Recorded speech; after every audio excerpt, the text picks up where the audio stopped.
கரூர் மாவட்டம் புதுப்பாளையத்தில் வடமாநிலத்தவர் போல நடித்து இளைஞர் ஒருவர் கொள்ளையடிக்க முயன்ற சம்பவம் பரபரப்பை ஏற்படுத்தியுள்ளது. புதுப்பாளையம் கிராமத்தைச் சேர்ந்த காளியம்மாள் கட்டுமான பொருட்கள் விற்பனை செய்யும் தொழில் செய்து வருகிறார்.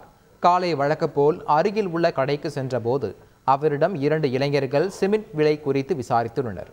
இந்த சம்பவத்தில் ஒரு இளைஞர் வீட்டிற்குள் நுழைந்த நிலையில் தனது மகனாக இருக்கலாம் என காளியம்மாள் அசால்ட்டாக இருந்துள்ளார். சில நிமிடங்களில் தனது மகன் ராஜா வீட்டிற்கு வந்ததால் அதிர்ச்சியடைந்த காளியம்மாள் உள்ளே சென்று பார்த்தபோது அந்த இளைஞர் பீரோவை திறந்து கொள்ளையடிக்க முயன்றதாக கூறப்படுகிறது. பின்னர் அவர் தப்ப முயன்ற நிலையில் நாய் துரத்தி கவ்வியதால் அவர் தடுக்கி விழுந்தார்.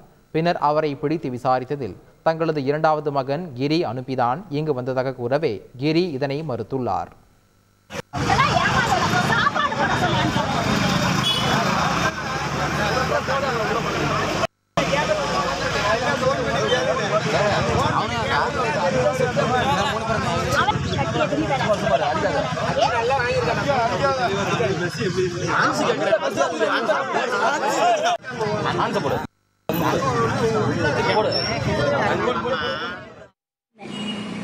திருட்டு பையனை எங்களுக்கு தெரியாது. நான் போய் உள்ளார போய் பார்க்குறப்ப பெட்ரூம்ல எல்லாம் கலைஞ்சு கிடக்குதுன்ட்டு நான் உள்ளார பிடிச்சி அவன் என்னைய வெளியே பிடிச்சி தள்ளிட்டு டாப்பா போட்டுட்டேன். டாப்பா போட்டதுனால நான் இழுத்து பிடிச்சி சத்தம் போட்டும் பையன் வேலைக்கு சேர்த்துருக்காங்கவும் நாங்கள் நம்பிக்கை இல்லை இவன் நான் சேர்த்துருக்க மாட்டானுங்கன்னு. ஆனால் உடனே என் பையனுக்கு ஃபோன் பண்ணால் நான் சேர்க்கலைன்னு சொல்லவும் அப்புறம் பிடிச்சிக்கிட்டோம்.